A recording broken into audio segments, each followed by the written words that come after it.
But she's going to talk today about the left-right coalition that we believe is necessary to fight Common Core and to fight harmful educational policies.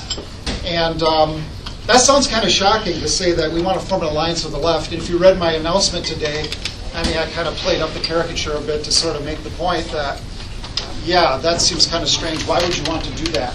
And is there anything about what they're saying that we should be listening to? Well, Kirsten has kind of pioneered something that I don't think anybody else has done. She's taken those opinions from informed people on practically all points on the political grid regarding education, especially Common Core, and pulled them together in one compendium. And she's done so under the auspices of her new publishing company, Resounding Books.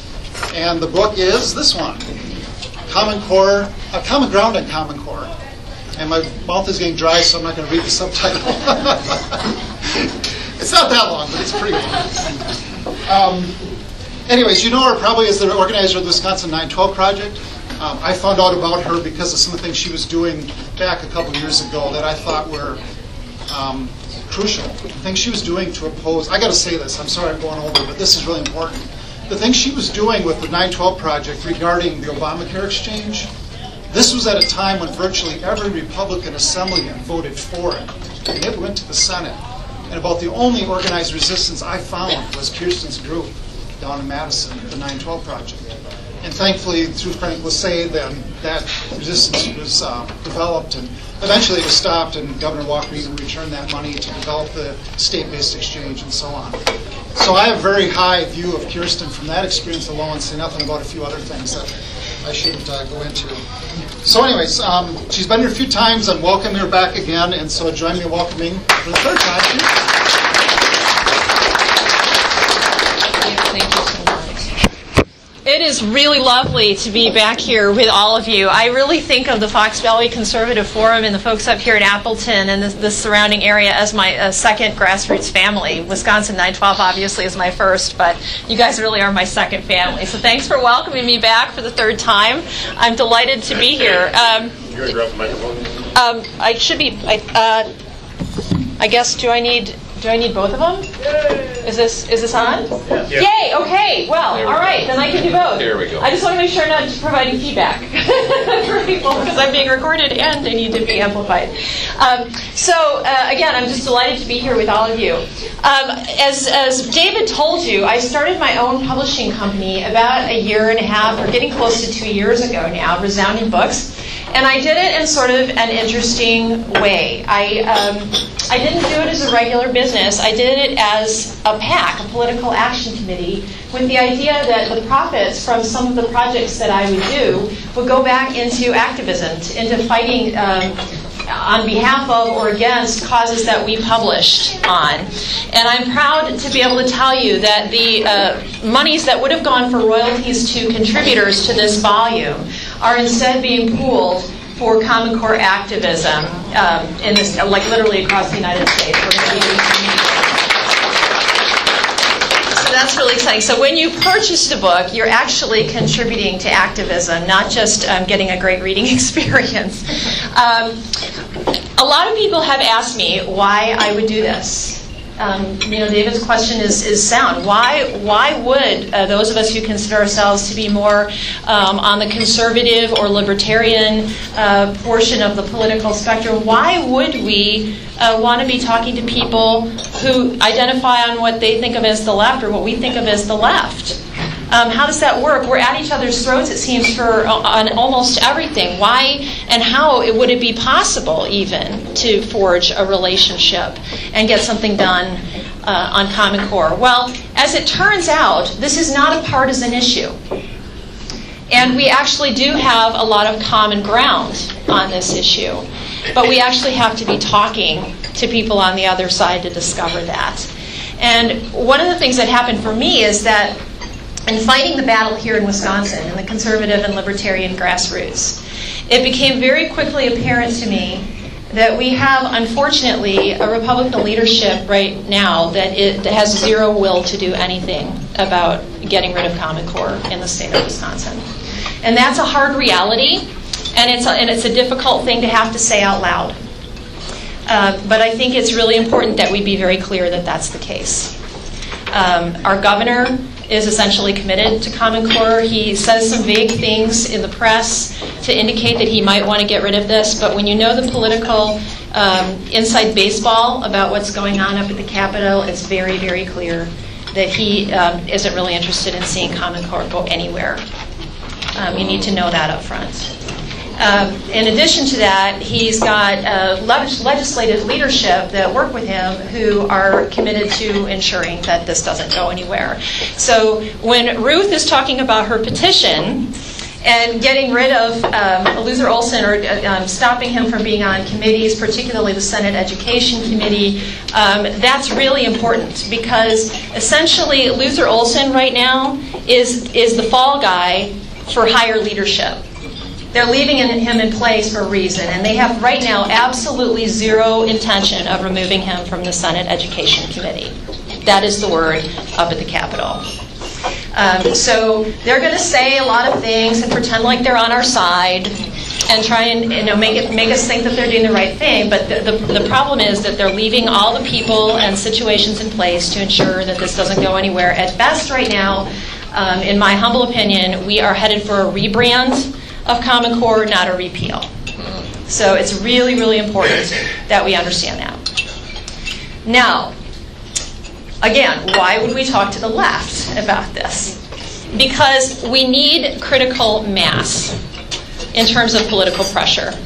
And right now we do not have it. That's why we are still plowing forward with full implementation of Common Core in the state of Wisconsin.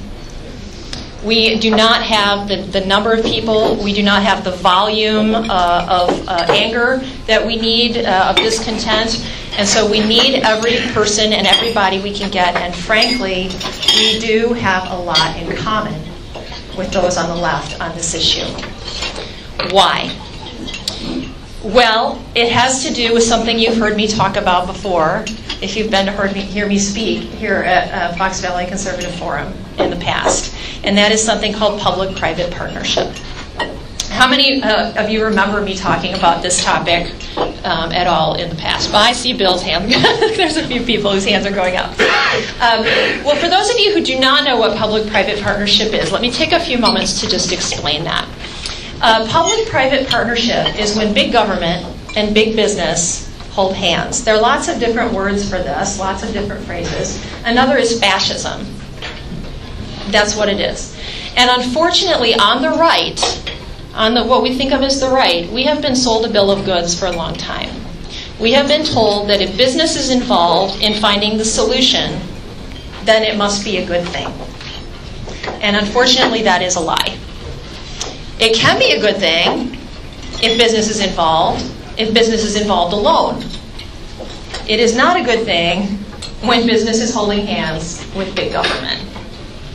And that is what's happening with Common Core. When you look at the political spectrum, one of the things that you find is that there has been this very interesting specialization of concerns along the political spectrum. We often hear people on the left talking about evil corporations. We hear them screaming about big business, don't we? That's a very common cry on their side. And on our side, we scream about big government and the infringements of big government. Well, what if we were both right? And in fact, we are in this case. We are both right because it is big government and big business holding hands. What happens when those entities hold hands? Well, they start to circumvent the rights and the voice of you and I. That's what happens. Decisions start getting made behind closed doors, and we lose our ability to have any say in anything. If you look at the way that Common Core was implemented across the United States, you will find that all of the decisions were made before people like you and I had a chance to hear anything about it, or say anything about it, or do anything about it. Before we had even a chance to evaluate what it was and if it was worth the paper that it was printed on. And that's pretty much what it is. It's a plan printed on a piece of paper, and it's not very good. But it's a very detailed plan, and they're going to make us do it. It's got now the force of law behind it and a lot of money. So it is going to take a lot to get rid of it. One of the first things, actually the first essay in the book, Common Ground on Common Core, is by Shane Vanderhart, who some of you may know from a variety of different online venues. He is an education watchdog par excellence. And he really sets the tone for the book by explaining to people in detailed and well-researched terms how Common Core came to be, how it was so quickly foisted on all of us. And it's really remarkable. I mean, he talks about state school board meetings in a couple of different states, and the fact that nobody, and actually in some localities, some municipalities, nobody was standing up and saying no to this. It's what Beverly Ekman, another great education researcher, has referred to as the inside-out technique.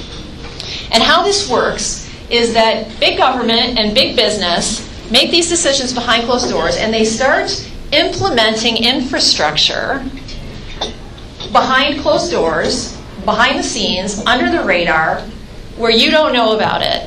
And they get it embedded to a point where it's going to be very, very difficult to get rid of before you've ever heard anything about it. And then they roll out a PR campaign to tell you how wonderful it's going to be and why we need it. That's what was done here. That's what was done. So if we're both right, the left and the right, if it's big government and big business, and we need to fight both, and we need to really fight them as a partnership in order to win this battle, then we really, it behooves us to be talking to the other side, because they have information that we need, and vice versa, in order to be effective in fighting the battle. When you look at all of the information that the left, some really good folks on the left have collected about the corporate aspects of Common Core, all of the corporate money that's involved, the interests that are in bed with each other here. It's pretty frightening. It's pretty astounding. But I don't think we would know that as well unless we were listening to what they had to say. On the other hand, they, in some cases, have really forgotten that it's with the force of government that these corporations have been able to do what they've done. They are leveraging public policy in order to make this happen. And so when we start partnering up and sharing information, all kinds of good things can start to happen. Now, does that mean we're going to agree on everything? No, it doesn't. And the preface to the book makes it very clear that we're going to have some very, very hard discussions with one another. Because just stopping Common Core isn't the end of the story. We have to figure out what else we do in order to have real education going on in this country. So there are some hard discussions ahead. But if we're honest with each other and if we're building relationships of trust with one another, it becomes infinitely more possible to have those discussions and have them be productive. Now, I know a lot of you in the room are probably still saying to yourselves, but Kirsten, really? I mean, how possible is it to have these discussions? How likely are these friendships to last? How sincere could they possibly be? It's a legitimate question. But I'd like to tell you a couple of stories, a couple of personal stories that I think illustrate that it is very possible.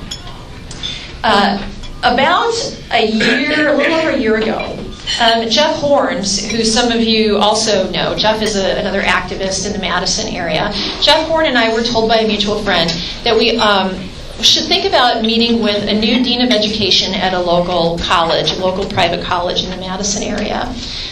He had just been hired, and he was also one of the co-founders of something called the United Opt-out National, which is an organization essentially on the left that helps parents opt their kids out of the Common Core tests, the high-stakes tests. And just incidentally, what do I mean when I say high stakes? I mean that teachers' jobs, their livelihoods, are dependent on those tests. And unfortunately, with Common Core and No Child Left Behind, some of these other reform initiatives, we are teaching to the tests. So we're not really educating children. We're not even really evaluating what they're learning. What we're doing is creating a system by which we can penalize teachers. This is not real assessment of education. So Tim Slecker is one of the co-founders of United Opt-out National, and again, a new Dean of Education at this local private college in the Madison area. And Jeff and I said, well, okay, we'll talk to anybody. And so we went to have coffee with Tim. And we didn't know what to expect. We had no idea. And I think we were a little nervous. I'm quite sure Tim was probably a little nervous to show up at that meeting. But we sat down and we had coffee together, and the most amazing thing happened. We found out that we liked each other. We had an amazing conversation, and we found out that we agreed on a ton about what real education could be and should be and what it would look like and how we could even get there. He's very pro-public education. I think that there are lots of different ways to get where we want to go. So that's not my only route there. In my opinion, again, there's lots of different ways. But we had a fundamental agreement about what real education was. And it was not anything that was associated with Common Core. So that's a huge start, just to know that. And to find out that you like somebody, not just as a potential colleague in an initiative, but also as a person. Because you need to like people, really like them, if you're going to work with them over the long haul. That makes things a lot easier. So the next meeting that we had with Tim, he brought a friend. He brought one of his colleagues from this little college, a guy named Jen Hopkins, and we found out we liked him too. And he liked us, and this little group started to grow. And it was pretty exciting. And when I decided that I was going to do this book, they were the first two people that I went to and said, would you contribute something? Because I knew that they would feel strongly and that they would have something important to say as educators of educators. And that's what they are. And a huge part of our problem is in the schools of education. They make the point in their essay, their dialogue, that essentially the ability that we have to talk about education, how we talk about it, has been very, very limited. That we don't even really have the freedom to say, or educators in particular don't have the freedom to say what they want or what they think or what they feel about what's going on in education and what it should be and what it shouldn't. So that's very interesting. And then I started gathering other people to be in this book. And it was the most amazing process that you can possibly imagine. I have conservatives, I have social conservatives, I have libertarians, I have voluntarists, I have objectivists, I have people who identify as radical leftists, I have people who identify as moderate Democrats. It really is everybody that you can possibly think of in this book, and they all fundamentally agree that Common Core is bad and it's got to go, and that it is worth talking to, quote unquote, all the wrong people in order to make it happen.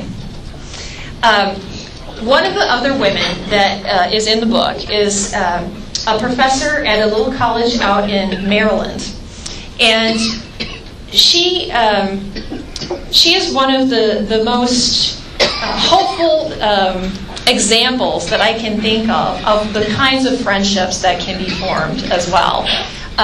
Morna McDermott is her name, and I have come to just really love and admire Morna. She's very, very pro-public education, is a real fighter on that issue, another member of United Opt-out National, founding member. And she, this is the problem. We haven't been talking to each other. We don't know who each other are. We haven't known. We've been purposely pitted against each other. And who does that benefit? It doesn't benefit us if we're not talking to each other. It benefits the people in Washington. It benefits the corporate partners who are pushing Common Core. It benefits the people in Madison who don't want to bother with this or don't want this to go anywhere. That's who it benefits if we're not talking to each other. It benefits all the wrong people. It does not benefit us. So when Morna and I started talking, I think she and I both had a lot of misconceptions about what the other person believed. And some of that was coming out in the drafts that she was handing me for her essay. And as I very carefully took time to talk with her and send her feedback on her essay, we started to dialogue more and more about what I believed and what she believed. And I'll tell you what, by the end of that first round of dialogue, She was smiling, and I was smiling, and she said, Kirsten, when this is all over, I have to meet you in person. I have to meet you in person. I understand so much better now. And one of the things that she had not understood is that the Tea Party and the Liberty Movement is not a monolithic thing. That we're just a bunch of people and loose-knit groups, and sometimes not knit together at all, that sometimes we're off in our own corners doing our own thing. But, you know, she bought all the rhetoric in the media about who and what the Tea Party is. And I was able to help her understand that, you know what, it's not a monolithic thing. It's just a lot of really concerned people who are trying to get the right things done. And she wrote back to me when she read that, and she said, Kirsten, I get it. I get it. And she said, not only do I get it, I appreciate it. Because when people talk about the left, quote unquote, the left as this monolithic thing, she said it makes my skin crawl because we're not a monolithic thing either. And that's one of the things that I've discovered in doing this book is that there are all kinds of lefties, and some of them don't like government getting in their face or in their business any more than you and I do. There's just different biases on both sides. Where I might trust business a little more, they might trust the government a little more. But it doesn't mean they trust the government a lot, right? So when we start talking to each other, we start to figure these things out. And again, it doesn't mean we're going to agree about everything, but it does mean that we can start to agree about some really important things that we already actually agreed on, we just didn't know we did. It's really, really important. And when you look at the situation in Wisconsin, that relationship is going to be vital. Why? Because in other states, they are already challenged. It's already hard to get the left and the right talking. But in Wisconsin, because of everything we've been through in the last few years, it's even harder. But unless we do, this is not going away. We need the critical mass. And because we have leadership who's not interested in removing this right now, essentially, we are going to have to leverage the full implementation and the anger that is going to come with the full implementation of Common Core to not only be talking across the aisle, but be talking effectively to the people at the Capitol.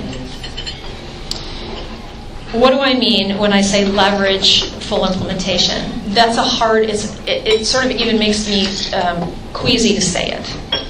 It's a little bit along the lines of what Rahm Emanuel said, never waste a good crisis. This is the situation we're in. Implementation is happening as you and I speak.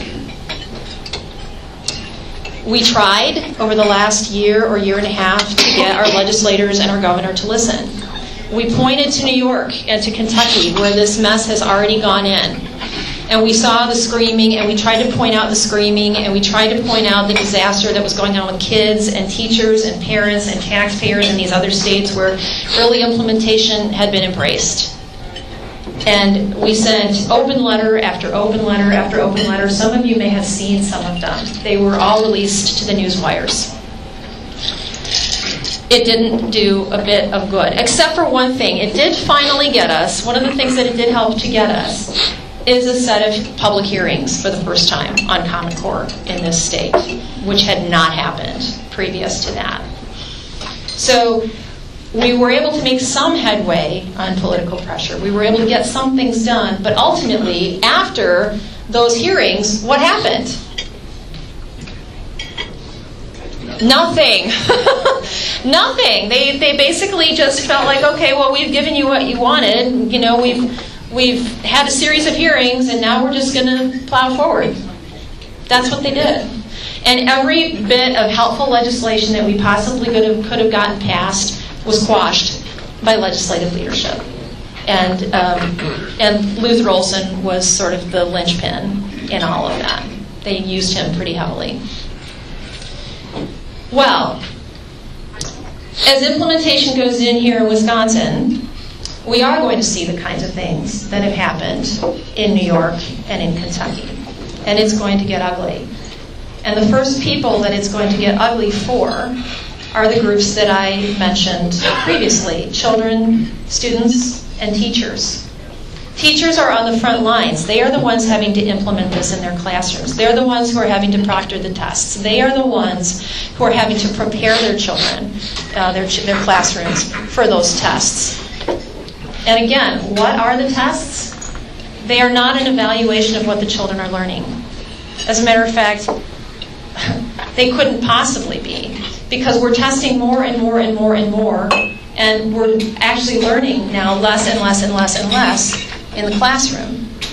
So there's less learning taking place, more testing, and the testing isn't even valid. Were any of you in Germantown last weekend to hear Gary Thompson speak, Sandra Stosky and Gary Thompson? One of the things that Gary Thompson, Dr. Gary Thompson, who's a psychologist out in Utah, has been so brave and bold in unveiling is the fact that there is no validity to these tests. Zero. And if it were you or I doing this to children, we would go to jail, because it's not legal to give tests that have not been piloted, that have not been properly validated. But that's what we're doing.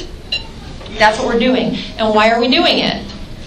Well, because it gives government control, and it gives corporations access to a lot of money, and what else? Data.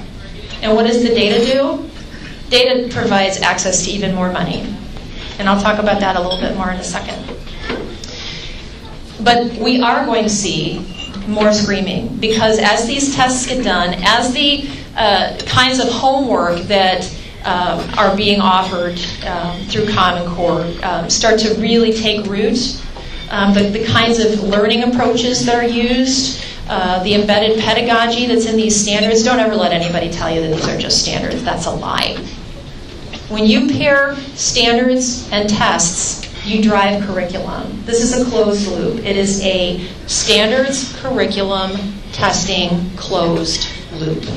And it's designed to be that way. It's designed to be a self-perpetuating system.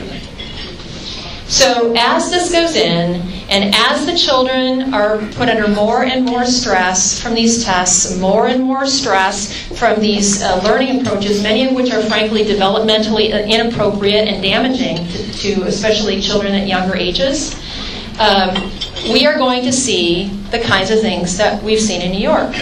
Another of the essays in the book is by a woman named Mary Calamia, who's a social worker, a licensed social worker in the state of New York on Long Island. And Mary talks about the uptick in her her professional practice after Common Core full implementation went in New York. And the kinds of things that she talks about, the things that she started to see, will break your heart. Literally break your heart. We're talking about children cutting. We're talking about children having to sleep with their parents again because they're so uncomfortable and afraid. We're talking about children wetting the bed. We're talking about children not being able to get through class periods. I mean, it's really difficult for these kids, what is going on. And when you pile on top of that the fact that teachers are literally being told now what they will teach and how they will teach it, there is no escape.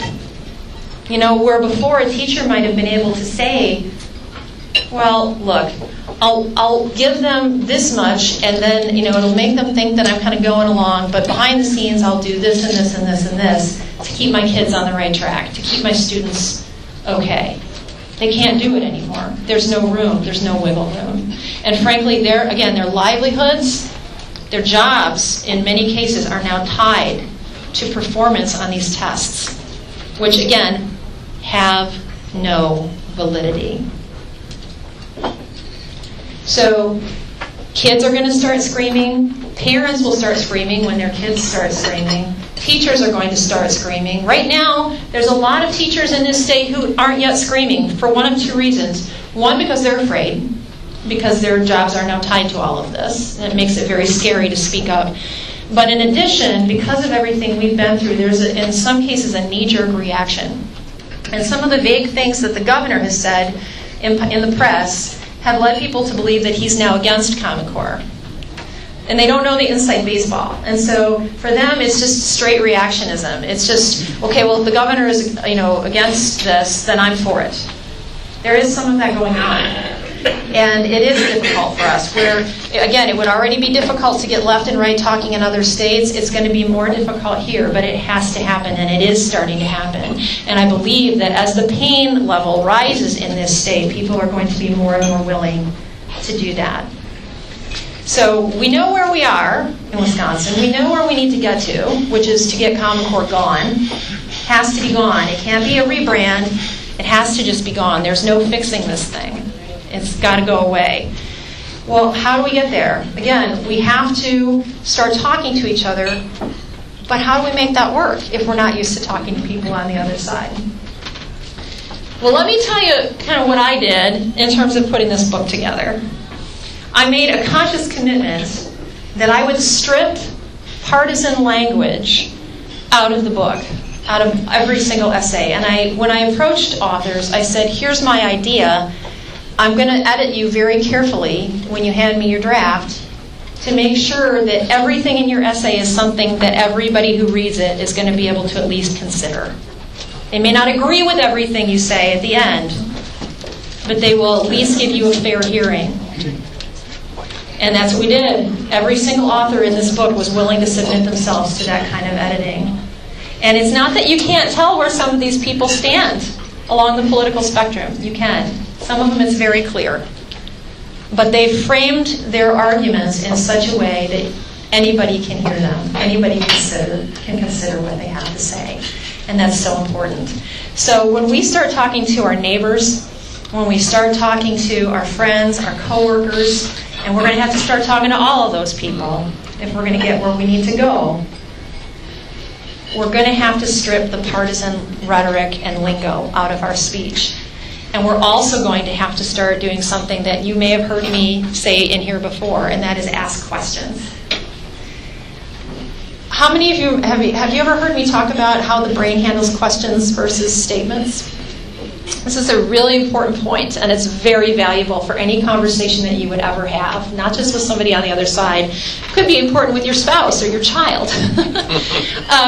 When you hear a statement, you align to that statement in a split second based on what's already programmed into your subconscious. Most of what we do, in fact, is not driven by the conscious mind. It's driven by what's already programmed back here. I wish it were a little different. I wish we were more, conscious, rational, logical creatures, but that's not how we are. Things get programmed in, and in a split second we align based on what is comfortable, based on what's programmed back here. But a question must be evaluated. The brain can't do anything else with a question. It needs to evaluate it. It's a little bit like planting a virus in a computer, and it starts to undo programming. You have to think. You have to process. And I'm not talking about gotcha questions. We can't be asking those because the brain knows the difference. The brain knows when you're coming for it. It needs to be a conversational, legitimate, honest, open question. When I started talking to Morna, for example, one of the questions that I asked her is, can you tell me your definition of social justice? Because she's a big social justice person. I said, help me understand your definition of social justice, not what the media tells me, not what the corporatists who are pushing Common Core tell me, not what government tells me. What is your definition of social justice? And she explained it to me. And while I don't necessarily agree with all aspects of her definition, in terms of whether I would jump on board that train, it was a lot less offensive to me, her definition of social justice, than anything that has been coming at me from anybody else. And I thought, wow, I can at least respect why she would want to go down that road. So that's understanding and trust that we're building. Again, we don't have to agree with each other about everything. That's not the point. But we do have to create a foundation for dialogue and for partnering together. And in this fight, we are going to have to be committed to each other. And it's really hard to be committed to each other if you don't have a relationship of trust. If you don't take the time to get to know people and get to like them and understand them, even if you don't agree. I mean, look, I don't agree with my sister about everything. I don't agree with my dad about everything. I'm sure as heck not going to agree with my neighbor or a coworker about anything, and I'm definitely not going to agree with somebody on what we think of as the left about everything. but I can agree with them about a lot if I just have a conversation. Again, we've been pitted against each other. We've been told that Common Core, because business is involved, is a free market solution. Is that true? No, it's not even vaguely true. They've also used social justice against the left. They've used that term. And it's basically what they've done, the people who have forged this relationship, is they've sold out the entire political spectrum for their own gain. Their own gain of power and their own gain of money. And who's at the center of that? Who are the pawns in the middle of that? Again, children. Those are the primary pawns in this game, and that's ugly, and it's got to stop. I am willing to take questions if anybody wants to throw any out to me. Yeah, go ahead. What big businesses are behind Common Core? The largest single contributor, the private single contributor to the Common Core, the development and advancement of Common Core state standards, is the Gates Foundation, the Bill and Melinda Gates Foundation. And Microsoft has a huge stake in this. Why does Microsoft have a stake in this? Anybody want to render a guess? It's software and hardware. Yeah, absolutely. They do both, but primarily software. And there's a lot of money to be made on the 21st century classrooms and the testing apparatus and the testing software and all of this stuff, the IT infrastructure. Doesn't Bill Gates still own a little Microsoft stock? I think he probably does. Cisco is another big stakeholder in this. They've been pushing it. IBM is a huge pusher of Common Core. There are a number of technology companies. Also education-related companies. So Pearson, which owns something ridiculous like 90% of the education textbook market. And a lot of the software as well. Go ahead, Bill. Question: How do you counter that discussion at every point when people say, "Well, shouldn't corporations be allowed to be involved in their local community and helping their local schools?" Because that's, I think, a lot of times what people will counter with. How do you do that? Well, I don't have any problem with, for example, the idea of businesses being involved in what kids in their community can learn, but I don't want those decisions being made behind closed doors. I don't want government and business partnering to make those decisions. I want an actual representative process going on via which you and I still have full control of the process. It has to be transparent. It has to be representative. Yes, go ahead. Yes, when I go down to the Capitol with my partial list of grievances against the Obama administration, and the crazy Capitol singers are out there, and I get to talking to them and everything. The whole Madison crowd, we get talking about the Bilderbergers and the Illuminati. Some of my things I hate it when they agree with me, but it's a good way to, like you say, you got to talk to them. Yeah, I mean, we end up agreeing about a lot of things, that I. Right, absolutely. And I do think that public-private partnership is at the root of a lot of the big problems that we have today. When you start looking, healthcare, what's the Obamacare exchanges? That's an unholy relationship between business and government as well. What about things? Go ahead. Go ahead. Oh, I'm sorry. No, that's okay. I saw your hand, so I'm not going to blather if somebody's got a question. But there's a ton that is going on that is actually rooted in public-private partnership, that are things that are causing us big problems. Right here, in our state, I can think of several of them. We've talked about Green Tier in this room before. That's public-private partnership. I can, point at the Wisconsin Economic Development Corporation. That's public-private partnership. There's a whole bunch of them. Yeah, go ahead. I think one of the biggest problems about everything that we discuss in the arena of politics and businesses, we never use anything other than politically correct language. Public-private partnerships, that sounds so nice, but it's actually fashion. It is. It sounds nice. Yeah. Everything, when you get it down to its essence, that's the way you're voting. Absolutely. Yeah, absolutely. I think the reason that I find public-private partnership to be such a valuable term as I talk to people, and you're right, it does sound kind of nice and less horrible than fascism, is that it does get, in sort of a word picture, at the two sides of the partnership. What's really, who's shaking hands to make things happen. And I think when you're talking to people on the other side of the divide along the political spectrum, that tends to be very valuable. So you can say, look, yeah, you're totally right. The corporations that are involved in this are in the wrong. They are evil. They're being evil. But look at how they're doing it. They're doing it via the thing that I'm afraid of, which is intrusive government. They're doing it via public policy. They're using the force of government to get their way. Yeah, go ahead. Can you give me some brief explanation as to why these tests are causing children such psychological trauma?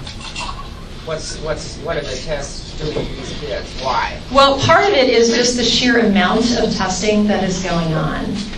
Over the years and the various iterations of education reform at the national level, we've seen an increase of testing, sort of slowly ramping up. Actually, not even so slowly, but under No Child Left Behind, it was already pretty bad, but Common Core is essentially No Child Left Behind on steroids. And you may have heard that before, but it's actually true. So now we're not just testing kids, every few grades. We're testing them pretty much every grade. So they're getting these major, important, summative tests in almost every grade. Plus, they're getting formative tests, which means they're basically being tested every day in the classroom in a standardized way to ensure that things are on track in the classroom. I mean, this is Leviathan. It's Leviathan. Do you guys know? It's like this, it's monster-like. It's horrible. It's got so many tentacles, and it just doesn't stop. Yeah, go ahead.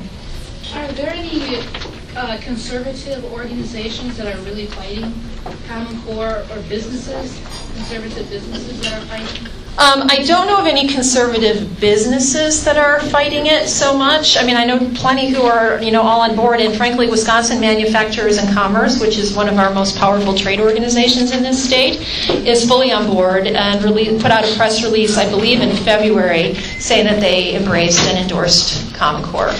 Endorsed? Yes. Mm-hmm. Yeah. Mm-hmm. Go ahead, Ed. I'm not sure this is going to be a question as much as a statement for you to comment on. Tony Urso got a hold of me yesterday and asked me to do a press release, which I'm going to give to you shortly. And in the press release, what came out yesterday was Senator Olson's chief of staff has, as of yesterday, become a lobbyist, full-time staffer for the Department of Public Administration. Or instruction. Is it instruction? Yeah, instruction. Yeah, I said administration. So you were talking about public and private issues. Well, here you got public and public. Mm-hmm. Here you've got somebody who has fought with Senator Olson to stop Senate Bill 619 from going forward, now becoming the chief lobbyist for the DPI.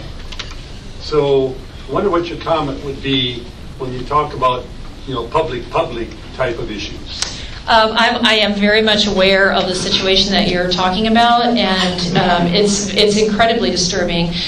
The conflicts of interest that exist for Senator Olson alone are very troubling indeed. He's married to the head of CISA 6, which is essentially a regional government for schools. And on top of that, now, his chief of staff was just elevated to this lobbyist position. So he will have the inside track at CISA. He will have the inside track at DPI.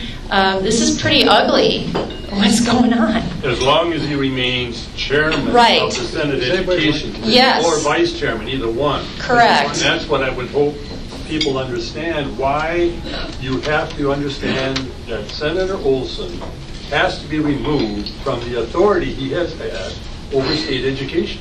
Yeah, absolutely. And just to let you know, there are going to be games played with that. I mean, they may switch him to another committee, but it will be they will want to switch him to another powerful committee where he can do potentially as much or more damage. Is anybody running against him? He's not up for He's not up for election right now. For election then? 2 years out. Yep. 16. It's a little 16? while, yeah. Okay. But in any event, this is a huge problem. And again, look at what's happening. Is legislative leadership, is Republican leadership moving him out of the way? No. They're keeping him exactly where he is. So that tells you everything you need to know about what leadership, Republican leadership in this state wants really in terms of Common Core. We have to start getting savvy, friends, about differentiating words from actions. We have bought words for far too long. And I understand that there are emotional connections that develop to parties and that there are emotional connections that develop to particular politicians, personalities. We need to ditch it all. We need to be discerning and we need to stand on principle. It is that simple. Yeah, David. You're going to hate me for this, but what is your basic synopsis of what real education looks like? Maybe a comparison, contrast. Well, it is not testing kids ceaselessly in the classroom and causing them so much stress that they feel the need to cut or wet the bed. It is not asking them to do close reading or other, kinds of really both in terms of English language arts and mathematics. There's so much bad stuff that's developmentally inappropriate for young children in particular. It is not foisting stuff on kids, when they're not ready for it. It's not pretending that a young brain is ready to do something that it's not. You can't make a fish fly. You can't. You just can't. So when the child's brain is ready, great. Give them the challenges that are appropriate to them at their age level. And there's plenty of evidence to indicate what those appropriate challenges are. We are way outside of the bounds on those with Common Core. So that's what it's not, David, to be really clear. That's what it's not for me. What is it?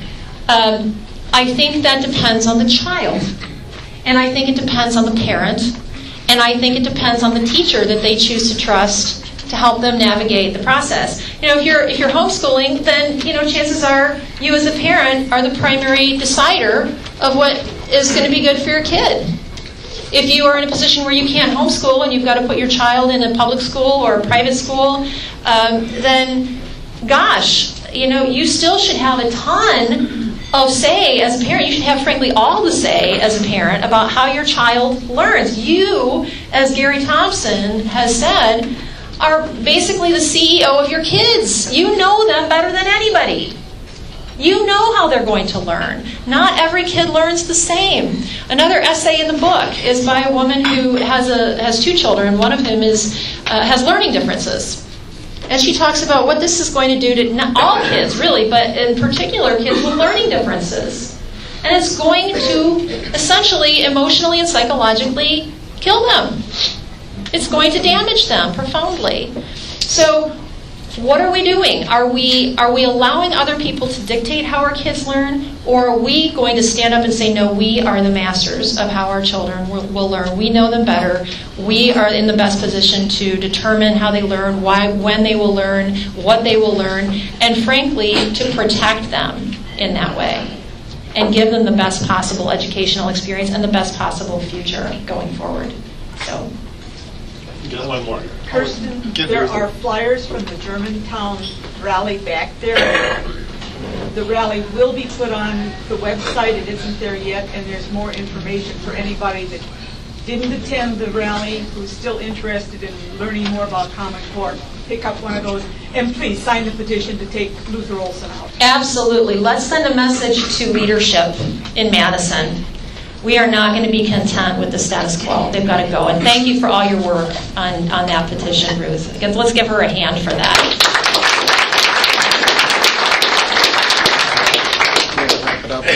Thank you. You can give another round of applause for Kirsten. It was a little bit of a loaded question because I was thinking of the last essay in the book, which I had skimmed ahead and read, Marcia Enright or something. Yes. So, if you want a fuller answer to my loaded question, read that essay. It's really good.